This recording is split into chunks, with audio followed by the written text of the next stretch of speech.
Hello guys, नमस्कार। कैसे हैं आप लोग? आशा करते हैं कि आप अच्छे होंगे, स्वस्थ होंगे, मस्त होंगे। अब शुरू करते हैं सीमा हैदर और सचिन की लव स्टोरी। पाकिस्तान से अपना प्यार पाने भारत आई सीमा हैदर और सचिन की लव स्टोरी में जासूसी का एंगल आया। सीमा को एटीएस ने ग्रेटर नोएडा स्थित उसके घर से हिरासत में ले लिया है। सीमा के साथ ही उसके 4 बच्चों और सचिन को भी ले गई है पुलिस। इन्हें किसी सीक्रेट लोकेशन पर ले जाया गया है। खबरों के मुताबिक सीमा से पूछताछ की जा रही है। इंटेलिजेंस ब्यूरो को इनपुट मिला है कि सीमा हैदर के चाचा पाकिस्तानी सेना में सूबेदार है। उसका भाई भी पाकिस्तानी आर्मी में है, जबकि इससे पहले सीमा ने कहा था कि उसका भाई सेना में नहीं है, बल्कि सेना में भर्ती की तैयारी कर रहा है। सच जानने के लिए यूपीएटीएस जांच कर रही है। सीमा की मोबाइल डिटेल्स की भी दोबारा जांच की जा रही है। नोएडा पुलिस ने सीमा के घर के बाहर सुरक्षा बढ़ा दी है। सचिन के परिवार को किसी से मिलने नहीं दिया जा रहा है। देश की राजधानी से सटे नोएडा से महज 50 किलोमीटर की दूरी पर यमुना एक्सप्रेसवे के पास रघुपुरा कुछ दिनों पहले तक एक सामान्य कस्बा था, बिल्कुल पुराने देहाती कस्बे जैसा। लेकिन पिछले करीब एक हफ्ते से यहाँ पीपली लाइफ फिल्म जैसी हालत बन गई है। इसकी वजह है हिंदुस्तान की सरहद के उस पार से 4 बच्चों के साथ आई पाकिस्तानी बहू, महज 5वीं तक पढ़ी हुई सीमा हैदर नाम की यह महिला अविश्वसनीय तरीके से कराची, नेपाल और दिल्ली होते हुए यूपी के इस कस्बे में सचिन मीना के पास पहुंच गई। ये पूरी कहानी शुरू होती है मोबाइल फोन पर ऑनलाइन खेले जाने वाले पबजी गेम पर। रघुपुरा कस्बे के मीना ठाकुरान मोहल्ले का रहने वाला 24 साल का सचिन मीना सिर्फ 8वीं तक पढ़ा है। कोविड से पहले वह कस्बे में ही फॉर्चून की एक दुकान पर काम करता था। कोविड काल में दुकानें बंद हो गईं, तो उसका काम भी चला गया। खाली बैठा सचिन मोबाइल पर पबजी गेम खेलता था।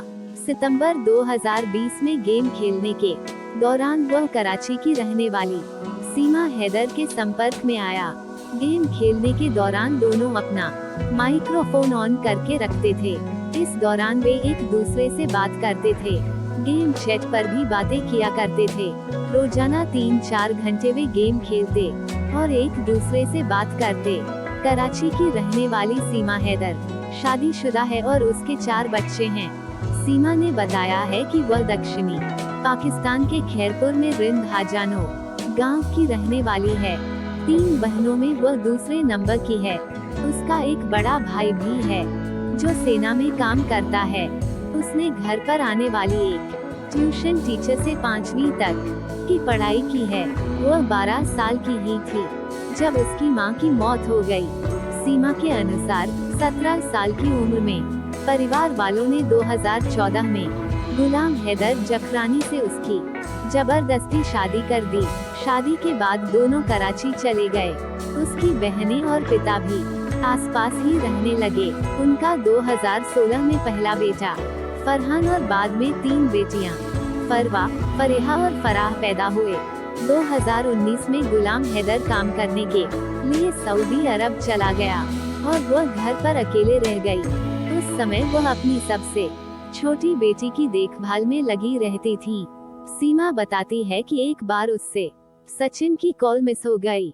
इससे वह इतना नाराज हुआ कि उसने अपने सभी सोशल मीडिया अकाउंट से ब्लॉक कर दिया। उसका नंबर भी ब्लॉक कर दिया। उसे मनाने के लिए सीमा ने अपनी बाईं कलाई काट ली। कटी हुई कलाई की फोटो जब उसने सचिन के भाई को दिखाए, तब जाकर उसने उसे अनब्लॉक किया। इस बीच दिसंबर 2020 में सीमा के पिता की मौत हो गई। सचिन उससे मिलकर सांत्वना देना चाहता था। इसके लिए उन्होंने गदर फिल्म के बारे में आपस में बात की कि कैसे तमाम बाधाओं के बीच भी भारत में रहने वाला लड़का पाकिस्तान में रहने रही लड़की से मिलता है। इसलिए उन्होंने भी सभी कठिनाइयों के बीच मिलने का फैसला किया। सीमा के अनुसार उसने अपना पासपोर्ट बनवाया और फरवरी 2023 में भारतीय वीजा के लिए अप्लाई किया, लेकिन उसे वीजा नहीं मिल पाया और फिर उन्होंने नेपाल में मिलने का फैसला किया। सचिन ने 8 मार्च को कश्मीरी गेट से काठमांडू के लिए बस पकड़ी। उधर सीमा ने शारजाह होते हुए काठमांडू के लिए फ्लाइट ली। 10 मार्च को दोनों काठमांडू पहुंच गए। सबसे पहले दोनों ने गदर फिल्म देखी और अगले दिन पशुपतिनाथ मंदिर में शादी कर ली। 1 हफ्ते तक वे काठमांडू में पति पत्नी की तरह रहे। सीमा ने माथे पर सिंदूर लगाकर भारतीय पहनावे में फोटो खिंचवाए और इंस्टाग्राम पर वीडियो अपलोड किए। इसके बाद वो हमेशा के लिए सचिन के पास आने के लिए पाकिस्तान लौट गई। कराची लौटने पर सीमा ने सबसे पहले एक ट्रैवल एजेंट से अपना घर बिकवाने के लिए बात की। ये घर सीमा के नाम पर खरीदा हुआ था। करीब 12 लाख पाकिस्तानी रुपए में उसका घर बिक गया। इसके बाद उसने अपनी और बच्चों के लिए यूएई के रास्ते काठमांडू के टिकट खरीदे और 10 मई को फ्लाइट पकड़ ली। काठमांडू पहुंचकर उसने पोखरा के लिए वैन ली और वहां से 15,000 रुपए में दिल्ली के लिए एक प्राइवेट बस में अपने और बच्चों के 4 टिकट बुक किए। उसे डर था कि कहीं वह पकड़ी न जाए, खासतौर पर उसे अपने बच्चों के छिन जाने का डर था। बस में कंडक्टर ने उससे आईडी मांगी, जो उसके पास नहीं थी। हालांकि उसने इसके लिए पहले से तैयारी कर रखी थी। सीमा दावा करती हैं कि उसने कंडक्टर को अपना नाम सीमा और पति का नाम सचिन मीना बताया। उसने खुद को रबूपुरा का रहने वाला बताया और अपने बच्चों के नाम राज, प्रियंका, परी और मुन्नी बताए। अपने पति के ठाकुर और खुद को ठकुराइन होने की बात बताने पर कंडक्टर ने कुछ नहीं पूछा और वह दिल्ली पहुंच गए। कश्मीरी गेट से जेवर के लिए बस ली और रबूपुरा में फलेरा कट पर उतर गए, जहां सचिन उनका इंतजार कर रहा था। सीमा के वहां पहुंचने से पहले से ही उसने सारी तैयारी कर रखी थी। उसने अपने घर से करीब 1 किलोमीटर दूर किराए पर अप्रैल में ही कमरा ले लिया था। मकान मालिक को उसकी उम्र देखकर कुंवारा होने के चलते किराए पर कमरा देने पर आपत्ति थी। हालांकि उसने उन्हें भरोसा दिलाया कि वह शादीशुदा है। उसने सीमा को बुलंदशहर से बताया और बच्चों को खुद का अपना बताया। इसके बाद वे करीब 1.5 महीने तक साथ रहे। दिन में सचिन फॉर्चून की दुकान पर काम करता था, शाम को पैतृक घर पर रहता और रात को सीमा के पास आ जाता था। इस दौरान सीमा का पड़ोस में रहने वाली महिलाओं से परिचय हो गया। किसी को उस पर शक नहीं हुआ, लेकिन फिर उसे बच्चों की पढ़ाई की चिंता होने लगी। लिहाजा पहचान पत्र बनवाने के लिए 29 जून को बुलंदशहर में एक वकील से मुलाकात की गई। सचिन ने वकील से कहा कि वह मुस्लिम महिला से शादी करना चाहता है। इस पर वकील ने कहा कि स्पेशल मैरिज एक्ट के तहत इसमें कोई दिक्कत नहीं है। लेकिन जब उसने सीमा के दस्तावेज देखे तो वह उनमें पाकिस्तानी पासपोर्ट देखकर दंग रह गया। उसने पुलिस को सूचना दे दी।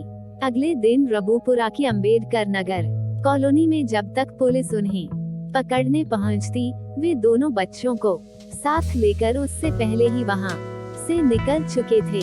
पलवल के रास्ते में पुलिस ने उन्हें वल्लभगढ़ में पकड़ लिया। 2 दिनों तक पूछताछ के बाद सीमा, सचिन और उसके पिता नेत्रपाल को पुलिस ने पासपोर्ट और विदेशी अधिनियम के तहत गिरफ्तार कर लिया। बच्चे भी जेल में सीमा के साथ ही रहे। हालांकि एक दिन बाद उनके वकील ने जमानत के लिए जेवर सिविल कोर्ट में अर्जी दी। जूनियर डिवीजन जज नाजिम अकबर ने पहले सचिन के पिता नेत्रपाल और अगले दिन 8 जुलाई को सीमा और सचिन को भी जमानत दे दी। जज ने उन्हें कहा कि वह अपना पता न बदलें और देश न छोड़ें। सीमा ने सचिन के पैतृक घर का पता दे रखा था, तो दोनों जमानत के अगले दिन से फिर पैतृक घर में आ गए। जेल से जमानत पर रिहा होने के बाद खुद सचिन का भाई अपनी कार से सभी को लेकर घर आया। पाकिस्तानी बहू लाने पर सचिन के घर वालों को उस पर गर्व है। कस्बे के ज्यादातर लोगों ने भी सराहना ही की है। डीसीपी ग्रेटर नोएडा साद मियां खान ने बताया है कि पाकिस्तानी महिला सीमा हैदर के दस्तावेजों की जांच की जा रही है और उसके आधार कार्ड LIU के पास वेरिफिकेशन के लिए भेजा है। इस मामले की जांच यूपी STF समेत दूसरी जांच एजेंसियां भी कर रही हैं। उधर सीमा के पति गुलाम हैदर ने PM नरेंद्र मोदी से अपील की है कि उसकी पत्नी को वापस पाकिस्तान भेज दिया जाए। उसने सीमा के साथ जबरन निकाह करने की बात को नकारा है। उसका कहना है दोनों ने घर से भागकर लव मैरिज की थी और इसका इकरारनामा भी उसके पास है। सीमा का कहना है कि अगर वह वापस लौटी तो वहां के लोग उसे पत्थर मारकर मार डालेंगे। उसने पूरी तरह से हिंदू धर्म अपना लिया है और जैसा सरकार चाहेगी वह वैसा ही करेगी। वह भले ही यहाँ की जेल में रह लेगी लेकिन वहाँ वापस नहीं जाएगी। भारत जिंदाबाद था, जिंदाबाद है और जिंदाबाद रहेगा।